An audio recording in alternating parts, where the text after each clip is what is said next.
Hi there, I'm Lisa Taylor and this is Ideas on Truth. Tonight we're talking about good and evil. Ooh, big subject. It's actually a huge subject and I, as you know, am just scratching the surface, giving you examples of things from my own experience. So it's not the be all and end all, but it might give you a little window into something. I'm just working through a lot of stuff. So I said in the intro that I wrote above this post, when you know yourself, you can overcome evil. And what I mean by that is, there's a tendency when we're tempted to buy into evil, and evil is, one of those kind of arcane words, but depression, anxiety, discouragement, you can put any label on it that you want, whatever issue you're dealing with at the moment. I've been dealing with fear and discouragement recently. Those are kind of the flavors of the month for me. But when we know our boundaries, when we know what our thought extends to, it's much easier to recognize when a false belief is trying to get in the door. And we've talked about this a lot here, but good thoughts are an impervious armor. You know that quote. But when you know what your boundaries are, when you know yourself and you know your own thinking and you know the discipline of your own thought, it really helps in recognizing something that's not in line with that when it tries to come in. If you start to feel discouraged or fearful, what is it that's actually tempting you? What is it that's trying to creep into your thinking so that you can catch it and dismiss it? There's a quote in Science and Health. Metaphysically says, at all times and under all circumstances, overcome evil with good. Know thyself, and God will supply the wisdom and the occasion for a victory over evil. That's a fabulous quote. That's from Science and Health with Key to the Scriptures by Mary Bicaretti. And I know I quote that book a lot, but there's just so much in there that's rich and wonderful. And I use this book a lot. It's like a science textbook. And it helps me practice and demonstrate the science of healing and the science of love and the science of the Christ consciousness. And anyway, it's very deep. And I know I'm getting a little bit into it tonight, but bear with me. At all times and under all circumstances, overcome evil with good. So let's break it down. Overcome evil with good. Overcome discouragement with encouragement. Overcome fear with love. Overcome loneliness with unselfed giving. Overcome evil with good. There's another place where she talks about sort of good and evil, and she says we should become more familiar with good than with evil, and guard against false beliefs as watchfully as we would bar our doors against the approach of thieves and murderers. Again, kind of language from the 1800s, but seriously, how strongly would we bar our doors against the approach of thieves and murderers? We'd be locking those doors. We'd be turning on the alarms and turning on the cameras and, making sure that nobody's getting in. So are we guarding our thought that strongly against false beliefs? Let's take fear, since I've been dealing with fear. And on this show, I've talked a lot about sort of a loved one missing, and I have to correct myself because I do not want to put out into the universe any thought that anyone could ever be missing. No one's missing in God's eyes. There is no missing. So everyone is in their right place. Everyone is in their right mind. And if it seems otherwise, it is a false belief. So I need to guard my thought and my words, obviously, against thinking or uttering false beliefs. I do not want to reiterate a false belief. I witnessed something this weekend that was quite alarming. It was a person getting hit by a car. And I immediately was actually, it was actually an amazing experience because there was so much healing in the moment. Immediately was able to go to the person on the pavement, and we experienced this incredible sense of God and spirit and healing for, 10 minutes or so. And long story short, the person got up, was put in the ambulance, was in the ambulance for about 5 minutes, and we were praying, and he got out of the ambulance and said he was fine. And there's a little bit of healing. I followed up because we connected so deeply. There's a little bit of healing that's still undergoing, but absolutely an incredible experience of two ideas coming together. A good idea, a car is a good idea, and a person is a good idea. Two ideas coming together, and where two ideas of love meet, there can be no harm. There can be no accident of fear or harm or broken ideas. And anyway, I just wanted to share that. I know I'm not going into a lot of detail, just protecting the privacy of the individual, but I just want to say it was really amazing to witness this very quick, pretty astounding healing. And in that moment, I remember really just listening and speaking whatever was coming through me. But what was very clear in that moment was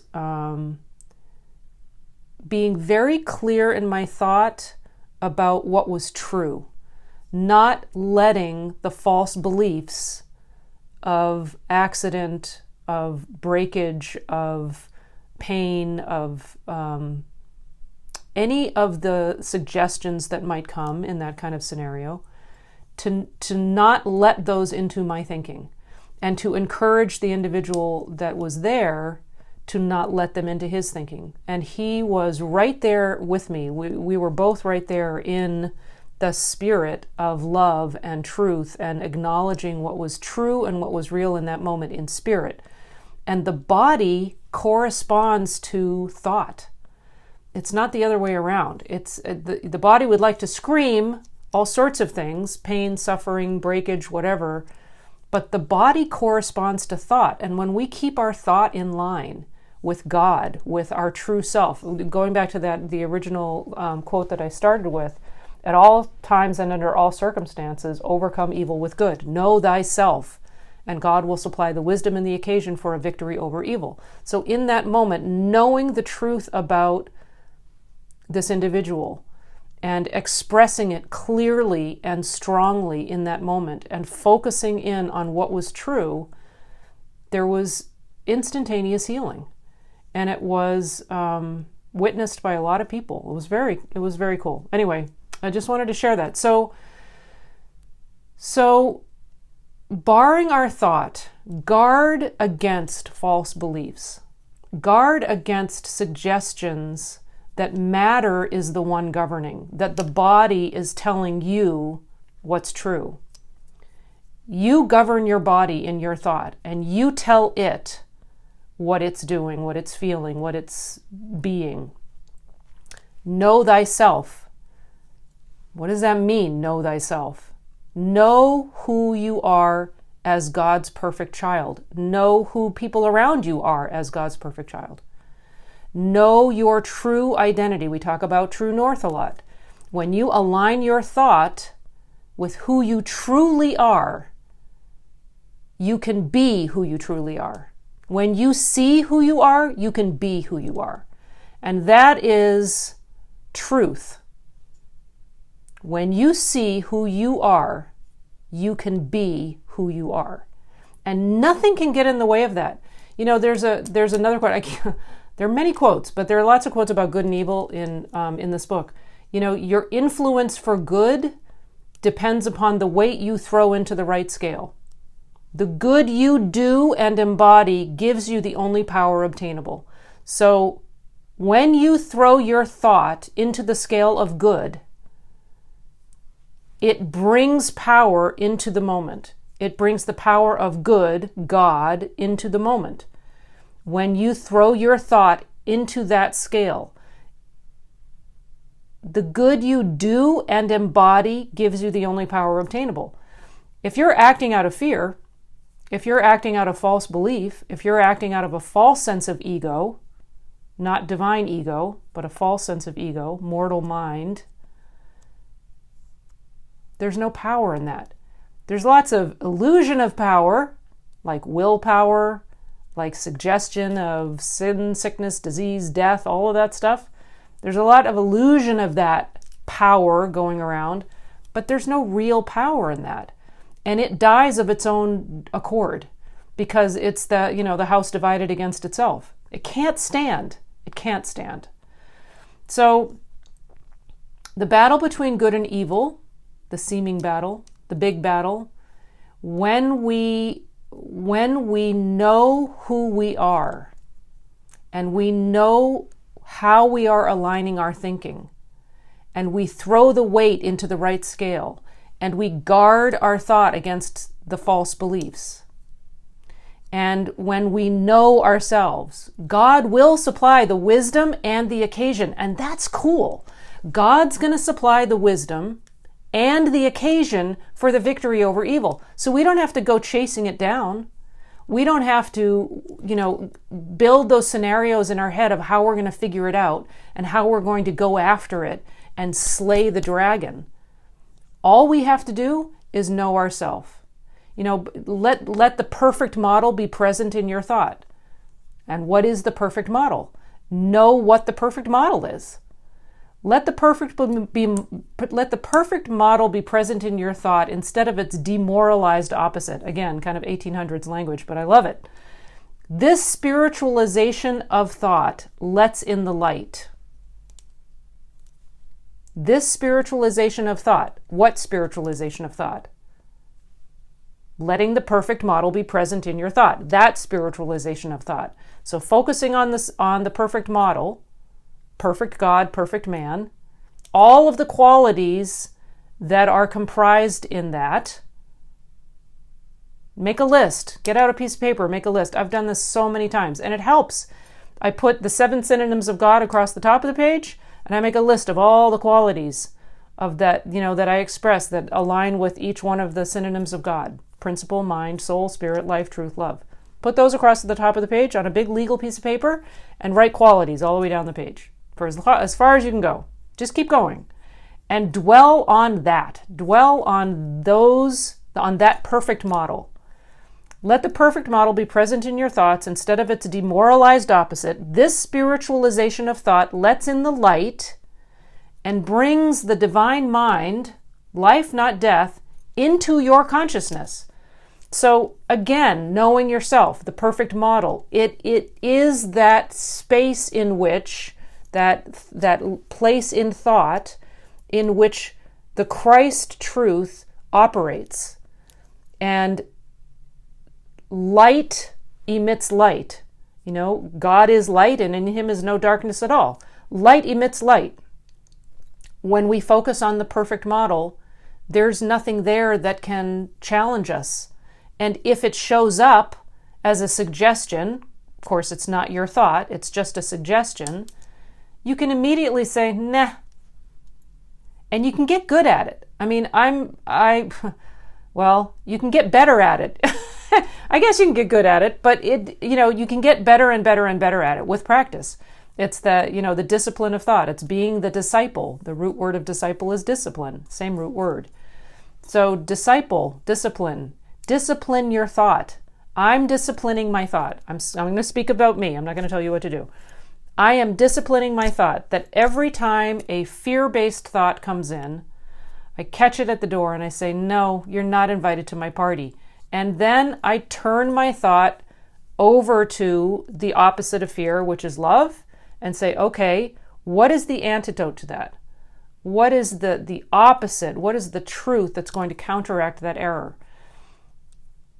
So I've actually thrown quite a number of quotes out tonight. There was another thing that I wanted to share. This is a, there's a fear sometimes, I think, when we worry if God is on our side. Is God on our side? Are we going to have the help we need when we're in a terrible situation? When I witnessed this this person being hit by a car, would I didn't have time to sort of think and go off and pray and sort of get prepared for a situation. We want to be at the ready. We want to be ready when what looks like a big suggestion comes flying in our face. We want to be ready. It's when I talk about spiritual fitness. Spiritual fitness is, just like physical fitness. When you work out every day and you build your strength, you're ready to lift that heavy box when you need to lift the heavy box. If you're not building your strength, it's probably not going to be as easy to lift the heavy box. You're going to be able to lift the little box, but you want to be able to lift the heavy boxes if a heavy box comes in the way. So same with spiritual fitness. Do your workout every day. Do your spiritual workout every day. Become spiritually fit. Become agile in your thinking to recognize the false beliefs and be able to discount them quickly and focus in on the good. And this is not just positive thinking. This is not just, okay, I'm going to blindly sort of focus on the good things so the bad things don't have any space in my thought. This is based in law. This is based in the truth of God. This is based in the divine laws that are in effect, and we are appealing to those laws. This isn't just like child's play, and I'm going to, it's like positive thinking, and I'm going to like put a little happy rose-colored glasses on top of stuff. That's not what this is. This is get down and do the work. This is discipline your thought. This is be clear in your thinking. This is not let stuff in that doesn't serve you, that doesn't serve the greater good. Be unselfed and get in shape. Get in spiritual shape. That's what I tell myself. Get in spiritual shape. And be ready. Be ready when something comes up that you can handle it. There's another expression that, God never gives us what we can't handle or what we're not ready to handle, because God is the one doing the work. Oh, I want to finish that other thought that I have. We never have to worry about if God is on our side, because we can always choose to be on God's side. So we always have the choice. We don't have to worry, is God watching over me? I can align myself with God. I mean, I can never be out of alignment, but I'm aligning my thought because, sometimes we get tempted to think things that aren't true or believe things that are illusions or fall into suggestions or whatever. But none of that is true. All right, it's a little late. I'm not going to go on tonight. I've given you lots of things. What I will do is I will put I'll put the citations in the comments because I quoted a bunch of things and I don't usually do quite so many quotes, but it's helpful and they all kind of tie together. So it will be interesting if you look them up. There's a really good Bible lesson this week that the Christian Science Church puts out a Bible lesson every week, and it's actually really awesome. And this week has a very long title, and again, it sounds pretty heavy duty, but it's all about good and evil, and it's very cool. So the title of this lesson is Ancient and Modern Necromancy, alias Mesmerism and Hypnotism Denounced. So chew on that. It's a really good lesson, and I highly recommend it. And I'm not sure, if you don't subscribe to it, I don't know, look on christianscience.com. I'm not even sure how you would get it. I guess you just look on their website and you can subscribe, or I don't even know if you can buy like individual ones. You can go, I've never mentioned it on this show, but there is this thing called a Christian Science reading room. And again, a name throwback from the 1800s when those were very popular and they were all over the place. It's like a little library study area, and they have them in most cities. Just look it up in the phone book, and they have the books that I quote a lot of times, and they have magazines and different things. And if you're into Bible study, they have all sorts of Bibles and translations and all sorts of stuff. But if it's like a spiritual bookstore, essentially, bookstore library. So if you're not familiar with a Christian Science reading room, it's actually a really good resource if you're into spirituality and understanding more of these divine laws and trying to apply them in your life, because they're pretty awesome. But I will leave you with that. So good over evil. Let's all focus on good and do it from the basis of knowing who we are and barring our doors against those false beliefs, because it's really important. And the more we do it, the better we get at it. And then we're ready if we need it in a pinch. All right. I love you guys. Thanks for watching. If you're watching on the replay, always do that little hashtag replay and let me know where you're from, because I love to see all the people all over the world. And thank you for your email. There have been a bunch of people emailing me recently at ideasontruth@gmail.com. And you can always PM me in Facebook. But it's really nice to hear from all of you and to know that these ideas are resonating with you. I really appreciate hearing that and knowing. And I had a couple of requests for shows that I'll be doing coming up, and I'll let you know. I don't know if I should mention who is requesting them. I don't know if that's something. So let me know if you want me to name you when you request a subject, and I do cover the subject and we talk about stuff. If you want me to name you, I'm happy to do that, because I love the ideas that you give me. So thanks for watching. Lots of love, you guys. Bye.